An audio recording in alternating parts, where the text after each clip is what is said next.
सकट चौथ व्रत कथा। आज माघ मास के कृष्ण पक्ष की चतुर्थी तिथि है और आज ही के दिन सकट चौथ का व्रत रखा जाता है। कुछ स्थानों पर इसे तिल चौथ भी कहते हैं। यह चौथ साल की सबसे बड़ी चौथ मानी जाती है। इस दिन भगवान श्री गणेश की आराधना सौभाग्य प्रदान करने वाली होती है। आज के दिन भगवान गणेश और माता पार्वती की पूजा करने से तथा व्रत कथा को सुनने से संतान के ऊपर आने वाले सभी कष्ट शीघ्र अति शीघ्र दूर हो जाते हैं तथा संतान की दीर्घ आयु होती है। भगवान शिवजी ने गणेश जी को आशीर्वाद दिया था कि चतुर्थी के दिन जो तुम्हारा पूजन करेगा और रात्रि में चंद्रमा को अर्घ्य देगा तो उसको सभी दुखों से मुक्ति मिलेगी और सभी प्रकार के सुखों की प्राप्ति होगी। तो आज मैं आपको सुना रही हूँ सकट चौथ की चारों संपूर्ण कथाएं। इन कथाओं को सुनने के बाद चौथ माता की कथा को भी सुनेंगे तो आप लोग बड़ी ही श्रद्धा और प्रसन्न चित मन से भगवान श्री लक्ष्मी नारायण जी के चरणों का ध्यान करते हुए इन कथाओं को पूरा अवश्य सुनिए। एक बार युधिष्ठिर ने भगवान श्री कृष्ण से पूछा कि हे माधव, माघ महीने में किस गणेश की पूजा करनी चाहिए तथा इसका क्या नाम है? उस दिन पूजन में किस वस्तु का नैवेद्य अर्पित करना चाहिए और क्या आहार ग्रहण करना चाहिए? इसे आप सविस्तार बतलाने की कृपा करें। गणेश जी ने कहा कि हे युधिष्ठिर, माघ मास में भालचंद्र नामक गणेश की पूजा करनी चाहिए। इनका पूजन षोडशोपचार विधि से करना चाहिए। इस दिन तिल के 10 लड्डू बना ले, 5 लड्डू देवता को चढ़ावे और शेष 5 ब्राह्मण को दान दे देवे। ब्राह्मण की पूजा भक्ति पूर्वक करके उन्हें दक्षिणा देने के बाद उन 5 लड्डुओं को उन्हें प्रदान कर दे। हे धर्मराज युधिष्ठिर, तिल के 10 लड्डुओं का स्वयं आहार करें।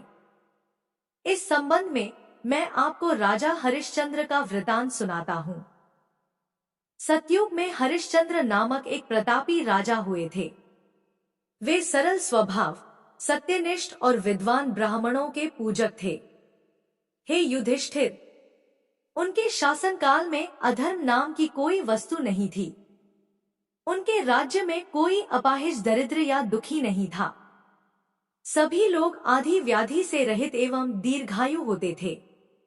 उन्हीं के राज्य में एक ऋषि शर्मा नामक तपस्वी ब्राह्मण रहते थे। एक पुत्र की प्राप्ति होने के बाद ही वे स्वर्गवासी हो गए। पुत्र का भरण पोषण उनकी पत्नी करने लगी। वह विधवा ब्राह्मणी भिक्षाटन के द्वारा पुत्र का पालन पोषण करती थी। उस ब्राह्मणी ने माघ मास की संकटा चतुर्थी का व्रत किया। वह पतिव्रता ब्राह्मणी गोबर से गणेश जी की प्रतिमा बनाकर सदैव पूजन किया करती थी। हे युधिष्ठिर, भिक्षाटन के द्वारा ही उसने पूर्वोक्त रीति से तिल के 10 लड्डू बनाए। इसी बीच उसका पुत्र गणेश जी की मूर्ति अपने गले में बांधकर स्वेच्छा से खेलने के लिए बाहर चला गया। तब एक नर पिशाच कुम्हार ने उस ब्राह्मणी के 5 वर्षीय बालक को जबरन पकड़कर अपने आंगों में छोड़कर मिट्टी के बर्तनों को पकाने के लिए उसमें आग लगा दी। इधर उसकी माता अपने बच्चों को ढूंढने लगी और उसे न पाकर वह बड़ी व्याकुल हुई।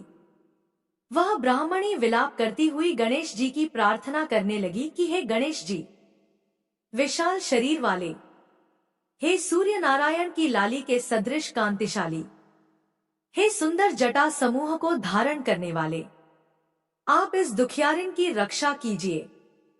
हे गजानन, हे 4 भुजाधारी, हे मस्तक में चंद्रमा को धारण करने वाले, हे विनायक, हे अनाथों के नाथ, हे वरदायक, मैं पुत्र के वियोग में व्यथित हूँ, आप मेरी रक्षा कीजिए। वह ब्राह्मणी इसी प्रकार आधी रात तक विलाप करती रही। प्रातः काल होने पर कुम्हार अपने पके हुए बर्तनों को देखने के लिए आया।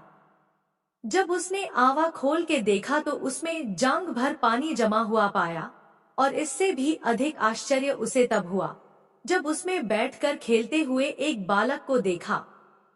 ऐसी अद्भुत घटना देखकर वह भयवश कांपने लगा और इस बात की सूचना उसने राज दरबार में दी। उसने राज्यसभा में अपने कुकृत्य का वर्णन किया। कुम्हार ने कहा कि हे महाबाहु, हे प्रज्वलित अग्नि के समान तेजवान, हे महाराज हरिश्चंद्र, मैं अपने दुष्कर्म के लिए वध के योग्य हूँ। उसने आगे कहा, हे महाराज, कन्या के विवाह के लिए मैंने कई बार मिट्टी के बर्तन पकाने के लिए आवा लगाया, परंतु मेरे बर्तन कभी भी नहीं पके और सदैव कच्चे ही रह गए। तब मैंने भयभीत होकर एक तांत्रिक से कारण पूछा। उसने कहा कि चुपचाप किसी लड़के की तुम बलि चढ़ा दो, तुम्हारा आवा पक जाएगा। मैंने सोचा कि मैं किसके बालक की बलि दूं? जिसके बालक की बलि दूंगा वह मुझे जीवित नहीं छोड़ेगा। इसी भय से है महाराज, मैंने दृढ़ निश्चय किया कि इसे ही बैठाकर आग लगा दूंगा। मैंने अपनी पत्नी से परामर्श किया कि ऋषि शर्मा ब्राह्मण मृत हो गए हैं। उनकी विधवा पत्नी भीख मांगकर अपना गुजारा करती है, वह लड़के को लेकर क्या करेगी? मैं यदि उसके पुत्र की बलि दे दूं, तो मेरे बर्तन पक जाएंगे। मैं इस जघन्य कर्म को करके रात में निश्चिंत होकर सो गया। प्रातः जब मैंने आवा खोलकर देखा तो क्या देखता हूँ कि उस लड़के को मैं जिस स्थिति में बैठा कर गया था, वह उसी तरह निर्भय भाव से बैठा है और उसमें जांघ भर पानी भरा हुआ है। इस भयावह दृश्य से मैं कांप उठा और इसकी सूचना देने आपके पास आया हूँ। कुम्हार की बात सुनकर राजा बहुत ही विस्मित हुए और उस लड़के को देखने के लिए आए। बालक को प्रसन्नता पूर्वक खेलते देखकर मंत्री से राजा ने कहा कि यह क्या बात है? यह किसका लड़का है? इस बात का पता लगाओ। इस आवे में जांघ भर जल कहां से आया? इसमें कमल के फूल कहां से खिल गए? इस दरिद्र कुम्हार के आवे में वैदूर्य मणि के समान हरी हरी दूब कहां से उगाई? बालक को न तो आग की जलन हुई, न तो इसे भूख प्यास ही है। यह आवे में भी वैसा ही खेल रहा है, मानो अपने घर में खेल रहा हो। राजा इस तरह की बात कह ही रहे थे कि वह ब्राह्मणी वहां बिलखती हुई आ पहुंची और वह कुम्हार को कोसने लगी। जिस प्रकार गाय अपने बछड़े को देखकर रंभाती है, ठीक वही अवस्था उस बुढ़िया की थी। वह बुढ़िया बालक को गोद में लेकर प्यार करने लगी और कांपती हुई राजा के सामने बैठ गई। राजा हरिश्चंद्र ने पूछा कि हे ब्राह्मणी, इस बालक के न जलने का क्या कारण है? क्या तू कोई जादू जानती है अथवा तूने कोई धर्माचरण किया है जिसके कारण बच्चे को आंच तक नहीं आई? राजा की बात सुनकर ब्राह्मणी ने कहा कि हे महाराज, मैं कोई जादू नहीं जानती और न तो कोई धर्माचरण, तपस्या, योग, दान आदि की प्रक्रिया ही जानती हूँ। हे राजन, मैं तो संकटनाशक गणेश चतुर्थी का व्रत करती हूँ। उसी व्रत के प्रभाव से मेरा पुत्र जीता जागता बच गया। ब्राह्मणी की बात सुनकर राजा ने कहा कि मेरे राज्य की संपूर्ण जनता इस संकटनाशक गणेश का व्रत करे, इसमें मेरी पूर्ण सम्मति है। राजा उसकी परिक्रमा करते हुए कहा कि हे पतिव्रते, तू धन्य है। राजा ने संपूर्ण नगरवासियों को गणेश जी का व्रत करने का आदेश दिया। इस आश्चर्यजनक घटना के कारण सभी लोग उस दिन से प्रत्येक मास की गणेश चतुर्थी का व्रत करने लगे। इस व्रत के प्रभाव से ब्राह्मणी ने अपने पुत्र के जीवन को पुनः पाया था। इतना कहने के बाद श्री कृष्ण ने कहा कि हे युधिष्ठिर, आप भी इस सर्वोत्तम व्रत को कीजिए। इस व्रत के प्रभाव से आपकी सभी कामनाएं पूर्ण होंगी। आप मित्रों, पुत्रों और पौत्रों को सुख देने वाले साम्राज्य को प्राप्त करेंगे। हे महाराज, जो लोग इस व्रत को करेंगे उन्हें पूर्ण सफलता मिलेगी। भगवान कृष्ण की बात से युधिष्ठिर बहुत प्रसन्न हुए और माघ कृष्ण गणेश चतुर्थी का व्रत करके निष्कंटक राज्य भोगने लगे। अब आइए माघ मास संकष्टी चतुर्थी की दूसरी कथा का रसपान करते हैं। एक शहर में देवरानी जेठानी रहती थी। जेठानी अमीर थी और देवरानी गरीब थी। देवरानी गणेश जी की भक्त थी। देवरानी का पति जंगल से लकड़ी काट कर बेचता था और अक्सर बीमार रहता था। देवरानी जेठानी के घर का सारा काम करती और बदले में जेठानी बचा हुआ खाना, पुराने कपड़े आदि उसको दे देती थी। इसी से देवरानी का परिवार चल रहा था। माघ महीने में देवरानी ने तिल चौथ का व्रत किया। 5 रुपए का तिल व गुड़ लाकर तिलकुट्टा बनाया। पूजा करके तिल चौथ की कथा अर्थात तिल चौथ की कहानी सुनी और तिलकुट्टा छींके में रख दिया और सोचा कि चांद उगने पर पहले तिलकुट्टा खाएगी और उसके बाद ही कुछ खाएगी। कथा सुनकर वह जेठानी के यहाँ चली गई। खाना बनाकर जेठानी के बच्चों से खाना खाने को कहा तो बच्चे बोले माँ ने व्रत किया है और माँ भूखी है। जब माँ खाना खाएगी हम भी तभी खाएंगे। जेठ जी को खाना खाने को कहा तो जेठ जी बोले मैं अकेला नहीं खाऊंगा, जब चांद निकलेगा तब सब खाएंगे, तभी मैं भी खाऊंगा। जेठानी ने उसे कहा कि आज तो किसी ने भी अभी तक खाना नहीं खाया, तुम्हें कैसे दे दूं? तुम सुबह सवेरे ही बचा हुआ खाना ले जाना। देवरानी के घर पर पति बच्चे सब आस लगाए बैठे थे कि आज तो त्योहार है, इसलिए कुछ पकवान आदि खाने को मिलेगा। परंतु जब बच्चों को पता चला कि आज तो रोटी भी नहीं मिलेगी तो बच्चे रोने लगे। उसके पति को भी बहुत गुस्सा आया, कहने लगा सारा दिन काम करके भी 2 रोटी नहीं ला सकती तो काम क्यों करती हो? पति ने गुस्से में आकर पत्नी को कपड़े धोने के धोवने से मारा। धोवना हाथ से छूट गया तो पाटे से मारा। वह बेचारी गणेश जी को याद करती हुई रोते रोते पानी पीकर सो गई। उस दिन गणेश जी देवरानी के सपने में आए और कहने लगे, धोवने मारी पाटे मारी, सो रही है या जाग रही है? वह बोली कुछ सो रही हूँ कुछ जाग रही हूँ। गणेश जी बोले भूख लगी है, कुछ खाने को दे। देवरानी बोली क्या दूं, मेरे घर में तो अन्न का एक दाना भी नहीं है। जेठानी बचा खुचा खाना देती थी, आज वो भी नहीं मिला। पूजा का बचा हुआ तिलकुट्टा छींके में पड़ा है, वही खा लो। तिलकुट्टा खाने के बाद गणेश जी बोले धोवने मारी पाटे मारी, निमटाई लगी है, कहाँ निमटे? देवरानी बोली ये पड़ा घर, जहाँ इच्छा हो वहाँ निमट लो। फिर गणेश जी बोले अब कहाँ पहुंचूं? अब देवरानी को बहुत गुस्सा आया कि कब से तंग करे जा रहे हैं। सो बोली मेरे सर पर पोछो, और कहाँ पोछोगे? सुबह जब देवरानी उठी तो यह देखकर हैरान रह गई कि पूरा घर हीरे मोती से जगमगा रहा है। सिर पर जहाँ विनायक जी पोछनी करके गए थे वहाँ हीरे के टीके व बिंदी जगमगा रहे थे। उस दिन देवरानी जेठानी के घर काम करने नहीं गई। बड़ी देर तक राह देखने के बाद जेठानी ने बच्चों को देवरानी को बुलाने भेजा। जेठानी ने सोचा कल खाना नहीं दिया इसीलिए शायद देवरानी बुरा मान गई है। बच्चे बुलाने गए और बोले चाची चलो, माँ ने बुलाया है, सारा काम पड़ा है। दुनिया में चाहे कोई मौका चूक जाए पर देवरानी जेठानी आपस में कहने का मौके नहीं छोड़ती। देवरानी ने कहा बेटा बहुत दिन तेरी माँ के यहाँ काम कर लिया, अब तुम अपनी माँ को ही मेरे यहाँ काम करने भेज दो। बच्चों ने घर जाकर माँ को बताया कि चाची का तो पूरा घर हीरे मोतियों से जगमगा रहा है। जेठानी दौड़ती हुई देवरानी के पास आई और पूछा कि ये सब हुआ कैसे? देवरानी ने उसके साथ जो हुआ वो सब कह डाला। घर लौटकर जेठानी अपने पति से कहने लगी कि आप मुझे धोवने और पाटे से मारो।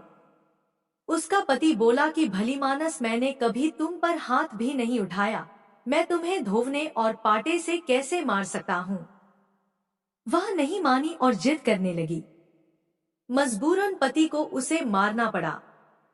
उसने ढेर सारा घी डालकर चूरमा बनाया और छीके में रखकर सो गई। रात को चौथ विनायक जी सपने में आए, कहने लगे भूख लगी है, क्या खाऊं? जेठानी ने कहा है गणेश जी महाराज, मेरी देवरानी के यहाँ तो आपने सूखा चूंटी भर तिलकुट्टा खाया था, मैंने तो झरते घी का चूरमा बनाकर आपके लिए छींके में रखा है, फल और मेवे भी रखे हैं, जो चाहें खा लीजिए। गणेश जी बोले अब निपटे कहाँ? जेठानी बोली उसके यहाँ तो टूटी फूटी झोपड़ी थी, मेरे यहाँ तो कंचन के महल हैं, जहाँ चाहो निपटो। फिर गणेश जी ने पूछा अब पहुंचू कहाँ?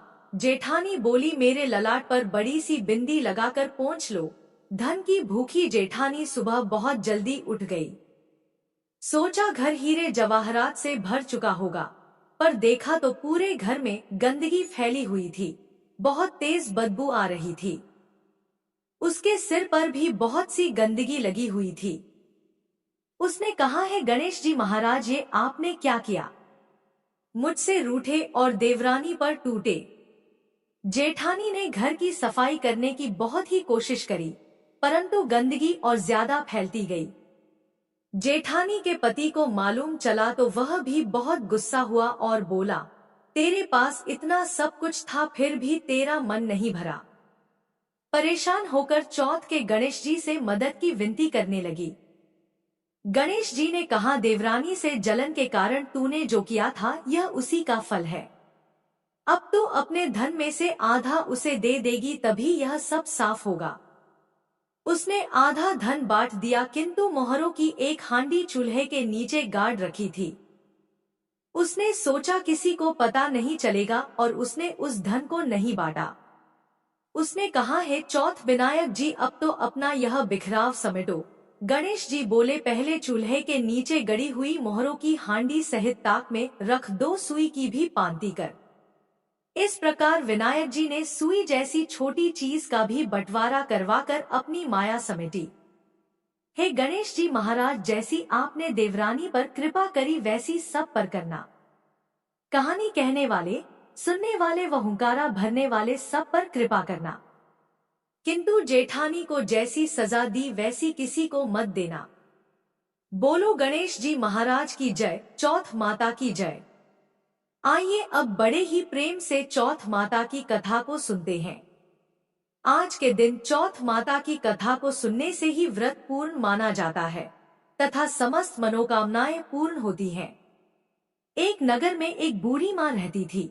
वह अपने बेटे की सलामती के लिए 12 महीनों की चौथ का व्रत करती थी।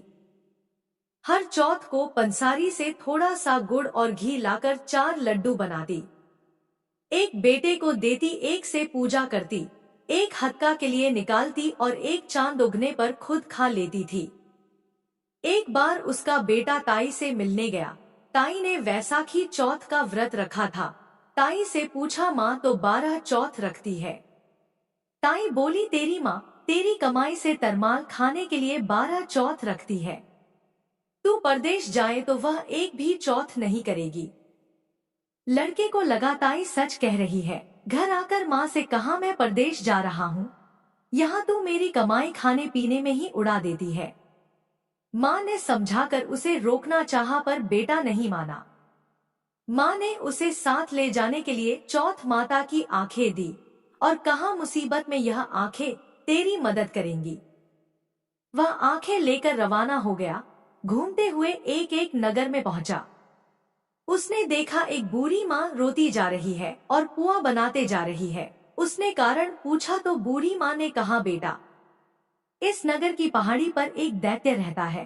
पहले वह नगर में आकर कई लोगों को खाने के लिए मार देता था।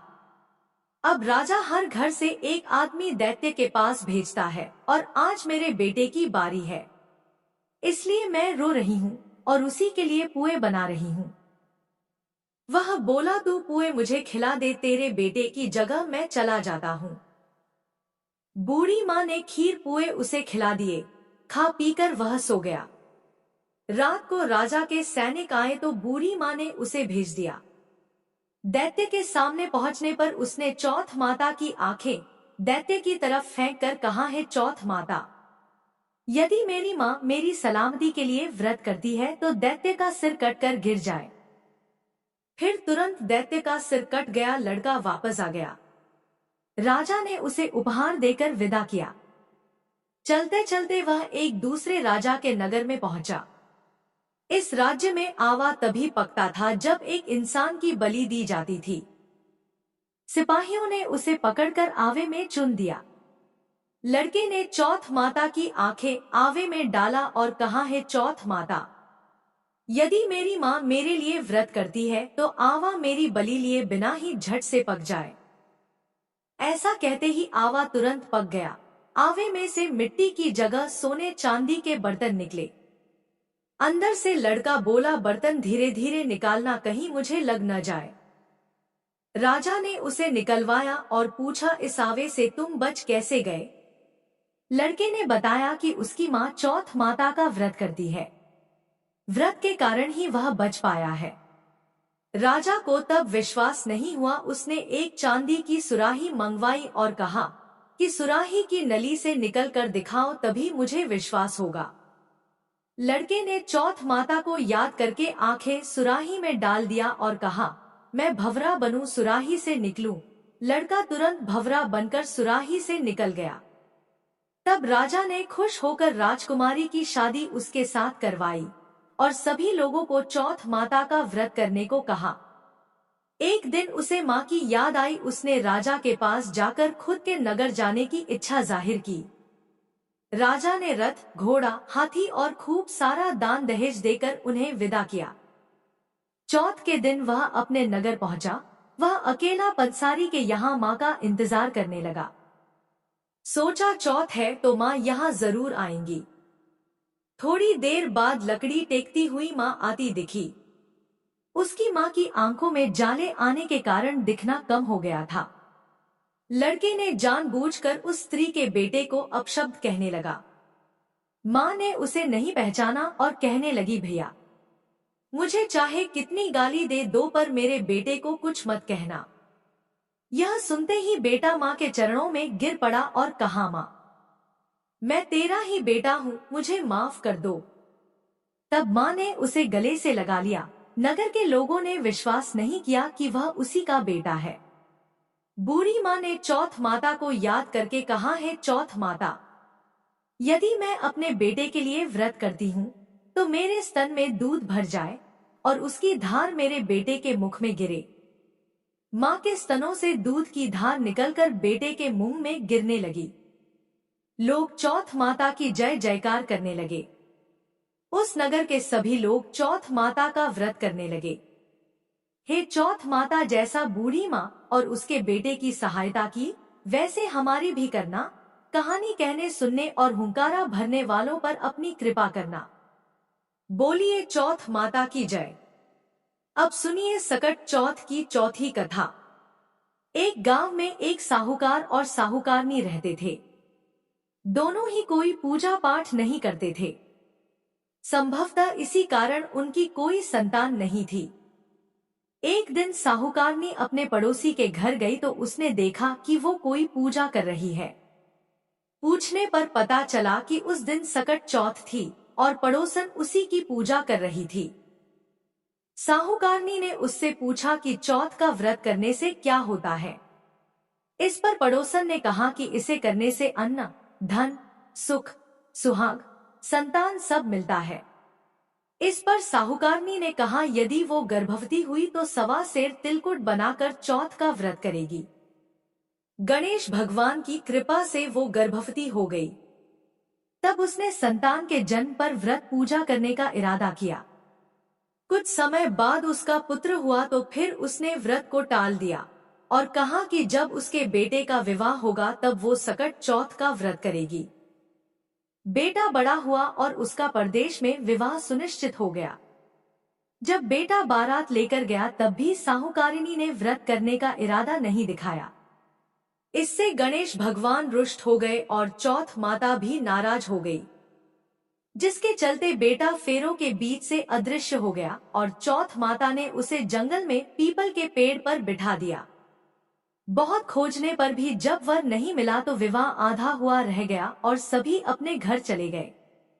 एक दिन उस युवक की अर्धविवाहित पत्नी अपनी सहेलियों के साथ पूजा के लिए दूब लेने जंगल गई। रास्ते में वही पीपल का पेड़ पड़ा जिस पर उसका आधा पति बैठा था। उसने आवाज दी, आ मेरी अर्धब्याही। डरकर लड़की घर चली आई पर दुख से सूखने लगी। जब उसकी माँ ने उसका कारण पूछा तो उसने जंगल की घटना का जिक्र किया।